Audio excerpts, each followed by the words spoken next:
வாழ்த்துகிறேன். இந்த நாள் ஒரு விலையேற பெற்ற நாள். கர்த்தர் நமக்கு கொடுத்திருக்கிற பெரிய நாள். நம்மை நேசித்திருக்கிற கர்த்தர் இவ்விதமான ஸ்லாக்கியங்களை நமக்கு தந்து தேவ சமூகத்திலே கிட்டி சேர, கர்த்தருடைய வார்த்தைகளை தியானித்து பலன் கொள்ள, நம்முடைய வாழ்க்கையிலே ஜெயம் பெற்றுக்கொள்வதற்காக கர்த்தர் அளித்திருக்கிற இந்த நல்ல வாய்ப்புகளுக்காக நன்றி உள்ளத்தோடு தேவ பிரசன்னத்திலே காணப்படுவோம். கர்த்தர் நம்மை நினைத்திருக்கிறார், கர்த்தர் நம்மை ஆசீர்வதித்திருக்கிறார். இந்த நாளிலே கர்த்தர் நம்மோடு பேச இருக்கிற வாக்குத்தத்த வசனத்தை கர்த்தர் நம்மோடு பேசும்படியாக ஆர்வத்தோடு இருக்கிறோம். மத்தேயு எழுதின சுவிசேஷம் 11ஆம் அதிகாரம் 28, 29, 30 வசனங்களிலே இந்த வாக்குத்தத்த வசனம் இருக்கிறது. கர்த்தர் நமக்கு தருகிற வாக்குத்தத்தம் என்னவென்று சொன்னால், நான் உங்களுக்கு இளைப்பாறுதல் தருவேன். நான் உங்களுக்கு இளைப்பாறுதல் தருவேன். இந்த வசனத்தில் என்ன சொல்லப்படுகிறது என்றால், வருத்தப்பட்டு பாரம் சுமக்கிறவர்களே, நீங்கள் எல்லாரும் என்னிடத்தில் வாருங்கள், நான் உங்களுக்கு இளைப்பாறுதல் தருவேன். நான் சாந்தமும் மனத்தாழ்மையுமாய் இருக்கிறேன். என் நுகத்தை உங்கள் மேல் ஏற்றுக்கொண்டு என்னிடத்தில் கற்றுக்கொள்ளுங்கள், அப்பொழுது உங்கள் ஆத்துமாக்களுக்கு இளைப்பாறுதல் கிடைக்கும். என் நுகம் எதுவாயும். மத்தேயு 11ங்களா? என்னம்மா வசனம் ஒரு தடவை சொல்லுங்க. மத்தேயு 11, 28 முதல் 30 வரைக்கும். இதுல வாக்குத்தத்த வசனம், நான் உங்களுக்கு இளைப்பாறுதல் தருவேன்.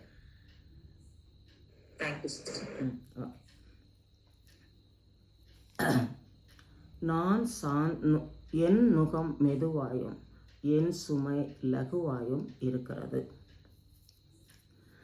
இந்த 3 வசனங்களிலே 2 முறை நான் உங்களுக்கு இளைப்பாறுதல் தருவேன் என்று இயேசு சொல்லியிருக்கிறார்.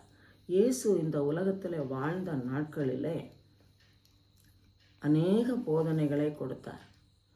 நிந்தித்தவர்கள் நிந்தித்தார்கள், ஏற்றுக்கொண்டவர்கள் ஏற்றுக்கொண்டார்கள். அதிலே சொல்லப்பட்ட வார்த்தைகள் தான் இன்றைக்கு நமக்கு கர்த்தர் பேச இருக்கிறார். பாரம் சுமக்க 2 வித காரியங்கள் இதில் சொல்லப்படுகிறது.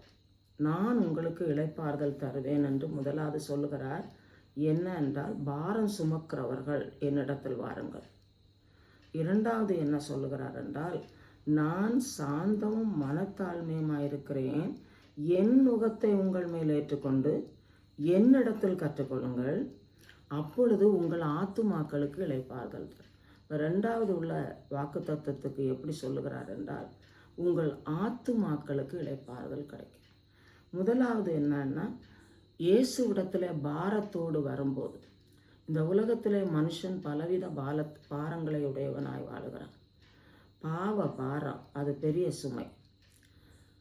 உலகத்தில் உள்ள பாடுகள், கஷ்டங்கள், நெருக்கங்கள் சுமத்துகிற சுமைகள். என்ன பாரமாக இருந்தாலும் இயேசு அழைக்கிறது என்னன்னா, என்னிடத்தில் வாருங்கள், நான் உங்களுக்கு இளைப்பாறுதல் தருவேன். எந்த வகை இளைப்பாறுதல்னாலும் நான் உங்களுக்கு இளைப்பாறுதல் தருவேன் என்று அவர் சொல்லியிருக்கிறார். அடுத்த இளைப்பாறுதல் ஆத்துமாக்களுக்கு கிடைக்கப்பெறுகிற இளைப்பாறுதல். ஆத்துமாக்களுக்கு, ஆத்துமா என்று சொல்வதற்கு இளைப்பாறுதல் வேற எங்கேயும் கிடைக்க வாய்ப்பே கிடையாது. இதற்காக அநேகர் பல மலைகளுக்கும் குகைகளுக்கும் ஆறுகளுக்கும் எல்லா இடங்களுக்கும் தேடுறாங்க. இயேசு பெரியவர் என்பதை அறிந்து கொள்ள தெரியாமல், இயேசு தருகிற இளைப்பாறுதலை பெற்றுக்கொள்ள விருப்பமில்லாமல் அலைந்து தெரிகிறார்கள். ஆனால் இயேசு என்ன சொல்லுகிறார் என்றால், நான் சாந்தமும் மனத்தாழ்மையுமாய் இருக்கிறேன். என் நுகத்தை உங்கள் மேல் ஏற்றுக்கொண்டு என்னிடத்தில் கற்றுக்கொள்ளுங்கள், நான் உங்களுக்கு இளைப்பாறுதல் தருவேன்.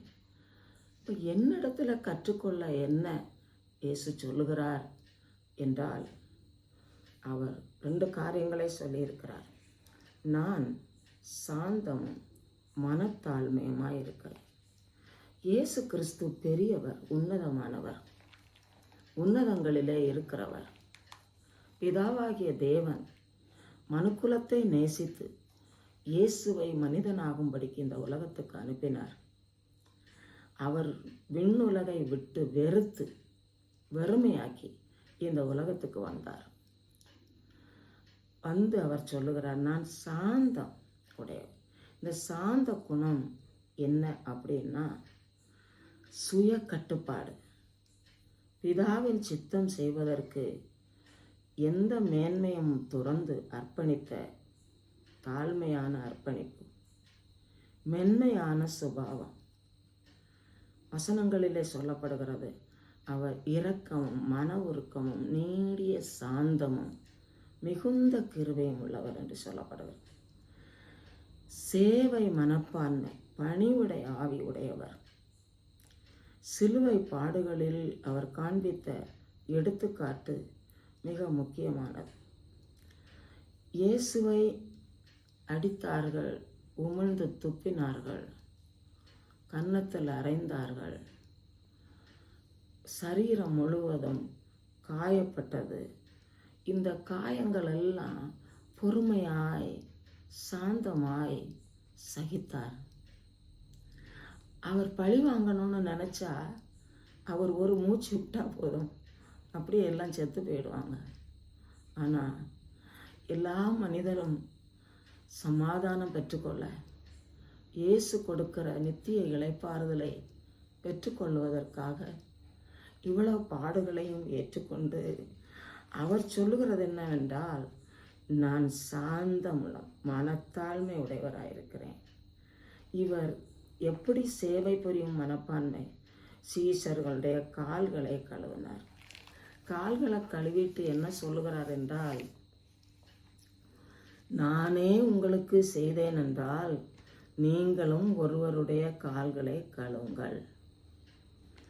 ஒருவருடைய கால்களை ஒருவர் கழுவுங்கள். அப்படின்னா இன்னைக்கு அநேகர் கால்களை கழுவி திருவிருந்து கொடுக்கிறார்கள். அதற்காக அவர் சொல்லவில்லை. தாழ்மை, சாந்த குணம், பணிவிடை, ஒருவருக்கொருவர் உதவி செய்தார். எந்த ஒரு காரியத்துக்கும் ஒருவரை ஒருவர் அன்பு கூர்ந்து நேசிக்கிற காரியத்திற்காக இயேசு இதை பேசினார். சீஷர்கள் 3.5 வருஷம் இயேசுவோடு கூட இருந்தாலும் அந்த பணிவிடையை அவர்கள் கற்றுக்கொள்ளவில்லை. அவர்கள் ஒருவருக்கொருவர் ஏட்டா போட்டி நீ நானா என்கிற நிலையில் இருந்தார்கள். ஆனால் அவர்கள் மத்தியிலே இயேசு சொல்லுகிறார், நான் உங்களுக்கு கற்றுக் கொடுத்துருக்கிறேன், இதை நீங்கள் கற்றுக்கொண்டு ஒருவருக்கொருவர் செய்யுங்கள். மனத்தாழ்மை உடையவர்களாயிருங்கள். முதலாவது சாந்தம் சொன்னேன். மனத்தாழ்மை. மனத்தாழ்மை என்று சொல்லுவது இயேசு பிலிப்பியர் நிருபத்தில் பவுலப்போஸ்தலன் எழுதியிருக்கிறார். 2ஆம் அதிகாரம் 5 முதல் 11 வரை உள்ள வசனங்கள் எல்லாம் வாசிக்கவில்லை, நமக்கு பழக்கமான வசனம். அவர் தம்மை தாமே வெறுமையாக்கி அடிமையின் ரூபம் எடுத்து மனுஷர் சாயலான அடிமையின் ரூபம். அவர் மனிதனாகிறதே பெரிய தாழ்மை. அதுக்கு மேலே அடிமையின் ரூபம். அடிமைன்னா வேலைக்காரியெல்லாம் நடத்துவதை விட கொடுமைப்படுத்துகிற அனுபவம். இயேசு கொடுமைப்படுத்தப்பட்டார். இயேசு புறக்கணிக்கப்பட்டார், நிந்திக்கப்பட்டார், அவமானப்படுத்தப்பட்டார். இவை அனைத்தையும் தாழ்மையாய் சிலுவையிலே தொங்கினவராய் ஏற்றுக்கொண்டார். சிலுவை மரணம் அனைத்திற்கும் பிதாவையே சார்ந்து கொண்டார். அவரது சேவை, அவரது பலி, நமக்காக ரத்தம் சிந்தின பலி. ஏழ்மை கோலத்தோடு இந்த உலகத்தில் வந்தது, தம்மை தாமே வெறுத்து வந்தது. ஆகையினால இதெல்லாம் அவர் தாமாக வந்ததல்ல. இயேசு கிறிஸ்து தாமாக இந்த உலகத்துக்கு வரவில்லை. பிதாவாகிய தேவன் மனுக்குலத்தில் அன்பு கூர்ந்து இதை நமக்காக செய்திருக்கிறார். யோவான் எழுதின சுவிசேஷம் 5ஆம் அதிகாரம் யோவான் எழுதின சுவிசேஷம் 5ஆம் அதிகாரம் 30வது வசனத்தை வாசிக்கிறேன். யோவான் 5ஆம் அதிகாரம் 30வது வசனம். நான் என் சுயமாய் ஒன்றும் செய்கிறதில்லை, நான் கேட்கிறபடியே நியாயம் தீர்க்கிறேன். எனக்கு சித்தமானதை நான் தேடாமல் என்னை அனுப்பின பிதாவுக்கு சித்தமானதையே தேடுகிறேன். இயேசு பிதாவின் குமாரனாய் இருந்தோம். பிதாவின் சித்தத்தின்படியே இந்த மாதிரி வசனத்தை யோவான் சுவிசேஷத்தில் பல இடத்துல பார்க்க முடியும். நான் என் சுயமாய் பேசவில்லை. சுயத்தை வெறுத்து வாழுகிறது, சாந்தம், மனத்தாழ்மை, இந்த குணங்களை இயேசுவிடத்தில் காணப்பட்டது. தம்மை மரணத்துக்கும், அதுவும் சிலுவை மரணம் அவமானத்துக்குரியது, சாபமான சிலுவையை தம்மையில் ஏற்றுக்கொண்டார். இதெல்லாம் மனுக்குலத்திற்காக இவர் செய்தார். செய்தது எதற்காக என்றால் மனுஷனுடைய ஆத்துமா பிழைக்கும்படிக்கு. இந்த ஆத்துமா செத்து போய்விட்டது. எப்போ செத்து போய்விட்டது?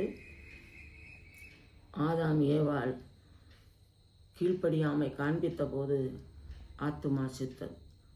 அதே நிலையிலே மனுஷன் வாழ்ந்தால் அவன் இறந்து போகும்போது நரகத்துக்கு போவான். நரகத்துக்கு போன பிறகு அங்கேருந்து ஒரு மீட்பு இல்லை.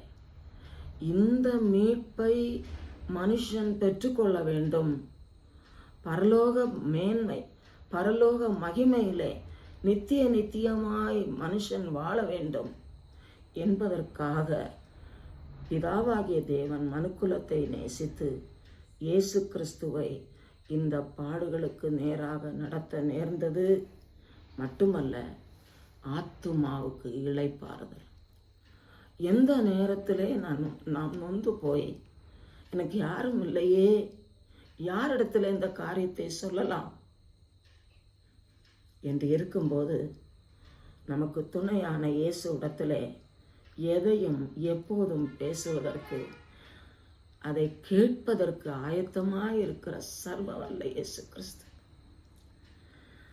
அவர் கேட்டு இந்த உலகத்திலே நமக்கு கிறிஸ்துவுக்குள் இளைப்பாறுதல் தருகிறார். முதலாவது பாவ மன்னிப்பு தருகிறார். தொடர்ந்து வாழ்வதற்கு, கிறிஸ்துவுடன் இணைந்து வாழ்வதற்குரிய கிருபைகளை தருகிறார். இதற்காக நான் சாந்தமும் மனத்தாழ்மையுமாய் இருக்கிறேன், என் நுகத்தை ஏற்றுக்கொள்ளுங்கள். இந்த நுகம் கடினமானதல்ல, லெகுவானது. இதை ஏற்றுக்கொள்ளுங்கள். நுகம் என்று சொன்னால் வயலில் உழுகிறவங்க 2 இணை மாடுகளை வைத்து பூட்டுவார்கள். அந்த மாதிரி இணைந்து இயேசுவோடு நடக்கிற ஒரு வாழ்வு. மட்டுமல்ல, என்னிடத்தில் கற்றுக்கொள்ளுங்கள். என் நுகத்தை ஏற்றுக்கொள்ளுங்கள், என்னிடத்தில் கற்றுக்கொள்ளுங்கள். அப்பொழுது உங்கள் ஆத்துமாக்களுக்கு இளைப்பாறுதல் கிடைக்கும். இந்த உலகத்திலே நாம் வாழும்போது ஆத்துமாவிலே ரட்சிப்பு தருகிறார். தொடர்ந்துள்ள வாழ்க்கைகளிலே ஏற்படும் நெருக்கங்களிலே அவரிடத்திலிருந்து அவருடைய வசனங்கள், அவருடைய நீதி நியாயங்களை கற்று கீழ்ப்படியும் போது அவர் ஆத்துமாக்களுக்கு தொடர்ந்து இளைப்பாறுதல் தந்து இந்த உலக வாழ்க்கையிலே நம்மை சாட்சிகளாக ஏற்படுத்தி இருக்கிறார். தொடர்ந்து நாம் தியானிக்கும் போது அவர் தருகிறது நித்திய இளைப்பாறுதல். இந்த இளைப்பாறுதல் நாம பெற்றுக்கொண்டது அல்ல, தேவன் நமக்கு கொடுத்த இளைப்பாறுதல். 1 யோவான் 4ஆம் அதிகாரம் 9வது வசனம். 1 யோவான் 4, 9, 10 வசனம். தம்முடைய ஒரே பேரான குமாரனாலே நாம் பிழைக்கும்படிக்கு தேவன் அவரை இவ்வுலகத்திலே அனுப்பினதுனாலே தேவன் நம்மேல் வைத்த அன்பு வெளிப்பட்டது. நாம் தேவனிடத்தில் அன்பு கூர்ந்ததுனால் அல்ல, அவர் நம்மிடத்தில் அன்பு கூர்ந்து நம்முடைய பாவங்களை நிவர்த்தி செய்யும் கிருபாதார பலியாக தம்முடைய குமாரனை அனுப்பினதுனாலே அன்பு உண்டாயிருக்கிறது. கிருபாதார பலி என்றால் நாம் நரகத்துக்கு போக வேண்டியவர்கள். அந்த ஆக்கினையை இயேசு தம்மேல் ஏற்றுக்கொண்டு நமக்காக நம்முடைய இடத்திலே அவர் தண்டிக்கப்பட்டார். கிருபாதார பலியாக அவர் அனுப்பப்பட்டார். அதனாலே அன்பு விளங்குகிறது. அதே அதிகாரத்தில் 1 யோவான் 4ஆம் அதிகாரத்திலே 19வது வசனம், அவர் முந்தி நம்மிடத்தில் அன்பு கூர்ந்தபடியால் நாமும் அவரிடத்தில் அன்பு கூறுகிறோம். இயேசு நம்மிடத்தில் அன்பு கூர்ந்த அன்பு இம்மைக்குரியது அல்ல, இம்மைக்கும் மறுமைக்கும் உரியது. மோசேயின் நாட்களிலே அவர் தேவ சமூகத்தை நாடி உபவாசித்து ஜெபம் பண்ணி வாழ்ந்தார். அவரிடத்திலே தேவன் பேசும்போது, என் சமூகம் உனக்கு முன்னாக செல்லும். அவரை தேடுகிறவர்களுக்கு தேவ பிரசன்னம் வழி நடத்துகிறது. மோசே இடத்துல பேசும்போது 34ஆம் யாத்திராகமம் 34ஆம் அதிகாரம் 10-11 வசனங்களில் நான் உன்னோடு கூட இருந்து செய்யும் காரியம் பயங்கரமா இருக்கும். இந்த உலகத்திலே நாம் வாழும்போது நம்முடைய சுயமாக எதையும் செய்ய முடியாது. எந்த ஒரு காரியத்திலே அவருடைய உதவி தேடும்போது அவருடைய பிரசன்னம் நம்மை தாங்குகிறது. அவர் நம் மூலமாக செய்கிற காரியம் பயங்கரமாக இருக்கும். 1 நாளாகமம் புஸ்தகத்திலே 23ஆம் அதிகாரம் 1 நாளாகமம் 23ஆம் அதிகாரத்திலே 25வது வசனத்தை வாசிக்கிறேன். 1 நாளாகமம் 23:25. இஸ்ரவேலின் தேவனாகிய கர்த்தர் தமது ஜனத்தை இளைப்பாறு இருக்க பண்ணினார். அவர் என்றென்றைக்கும் எருசலேமில் வாசம் பண்ணுவார் என்றும், இனி லேவியர் வாசஸ்தலத்தை ஆகலும் அதன் ஊழியத்திற்கு அடுத்த பணிமுட்டுகளை ஆகலும் எதையாகலும் சுமக்க தேவையில்லை என்றும் தாவீது அவர்களை குறித்து சொன்ன கடைசி வார்த்தைகளின்படி லேவி புத்திரர்கள் தொகைக்குட்பட்டவர்கள் 20 வயது முதல் அதற்கு மேற்பட்டவர்களாயிருந்தார்கள். இவர்கள் ஆலயத்தில் 25வது வசனத்தில் சொல்லப்படுகிறது, இஸ்ரவேலின் தேவனாகிய கர்த்தர் தமது ஜனத்தை இளைப்பாறு இருக்க பண்ணினார். அது எருசலேமிலே கிடைத்தது என்பதை இந்த வேத பகுதியிலே வாசித்தேன். எருசலேம் மிக முக்கியமான இடம். அது பரலோகத்தை குறிக்கிறது.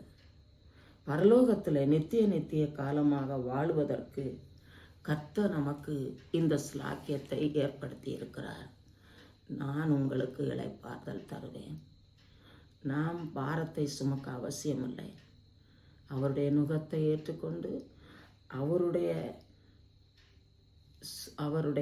சமூகத்தில் கற்றுக்கொண்டு அவர் சொல்லுகிறவைகளை கீழ்ப்படிந்து நடக்கும்போது நம்முடைய ஆத்துமாக்களுக்கு இளைப்பாறுதல் மட்டுமல்ல, நம்மை கிறிஸ்துவுக்குள்ளே ஆனந்தம் அனுபவிக்க பண்ணுகிறார். பிறருக்கு ஆசீர்வாதமாக மாற்றுகிறார். அவருடைய பிரசன்னத்திலே மகிழ்ச்சியாய் வாழ தேவன் கிருபை தருகிறார். எவ்வளவு பெரிதான ஸ்லாக்கியம். அவர் சொல்லி இருக்கிறார். நான் யோவான் 14:2-3 வசனங்களிலே, நான் போகிறேன், உங்களுக்காக ஒரு ஸ்தலத்தை ஆயத்தம் பண்ண போகிறேன். ஆயத்தம் பண்ணி முடிந்த பின்பு நான் வந்து மறுபடியும் உங்களை சேர்த்து கொள்ளுவேன். என்ன அருமையான பாக்கியம். இந்த பாக்கியத்துக்காகத்தான் நாம் இயேசுவை ஆராதிக்கிறோம். இயேசுவின் பிரசன்னத்தை நாடுகிறோம். இயேசுவின் பிரசன்னத்திலே ஜெபம் பண்ணுகிறோம், விண்ணப்பம் பண்ணுகிறோம், அநேகருக்காக பரிந்து பேசுகிறோம். நாம் கர்த்தருக்காக எடுக்கிற சேவை பணிவிடை ஒன்றும் விருதாவாக அல்ல. நம்முடைய ஆத்துமாக்கள் பரலோகத்திலே நித்திய காலமாய் சந்தோஷம் அனுபவிப்பதற்காக கர்த்தர் தந்த பாக்கியம் அளவிட முடியாதது. கர்த்தருக்கு நன்றி உள்ளத்தோடு கர்த்தரை துதிக்க கர்த்தர் நமக்கு உதவி செய்வார்.